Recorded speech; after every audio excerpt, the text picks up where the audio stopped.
Une Europe plus solidaire et au service de la croissance, c'est le credo de Matteo Renzi, le président du Conseil italien, dont le pays a pris hier la tête de la présidence de l'Union européenne. Il s'est exprimé il y a quelques instants devant le Parlement européen. Karina Chabour, bonjour. Bonjour Pierrick. Alors vous avez suivi pour nous cette allocution. Quels étaient d'abord les points forts de son discours devant le Parlement ? Clairement, je dirais que sur la forme, il a entretenu cette image de chef de gouvernement jeune et dynamique qui entend faire bouger les choses. Il a utilisé des expressions très jeunes, comme par exemple l'Europe n'est pas qu'un point sur Google Maps. Et si on prenait aujourd'hui un selfie de l'Europe, on aurait peut-être une image terne, triste, ennuyeuse. Et c'est sa priorité de corriger cette image d'une Europe qui est vraiment déconnectée des préoccupations des gens, une Europe synonyme d'austérité ou encore de crise financière. Même s'il l'a dit, il ne faut pas négliger ces questions financières.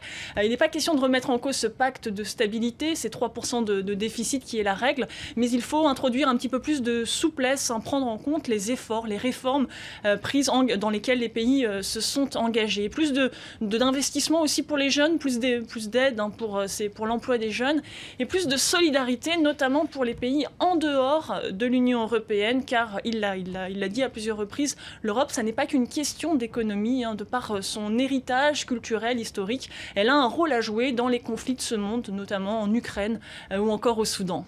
Alors, un Matteo Renzi qui se veut jeune, qui a de grandes ambitions, est-ce qu'il a les moyens de ses ambitions ? C'est vrai qu'à son actif, il a une cote de popularité qui est à son zénith, et la victoire écrasante de son parti aux élections européennes n'a fait que renforcer cette popularité. Maintenant, c'est vrai que la troisième économie de l'Union européenne est toujours engloutie dans la récession. Le chômage est de 12,6% et la dette dépasse les 130%. Maintenant, depuis son élection, Matteo Renzi s'est engagé dans un festival de réformes, notamment des baisses d'impôts qui sont très importantes, 10 milliards, aussi bien pour les ménages que pour les entreprises, pour justement tenter de retrouver cette croissance et créer des emplois.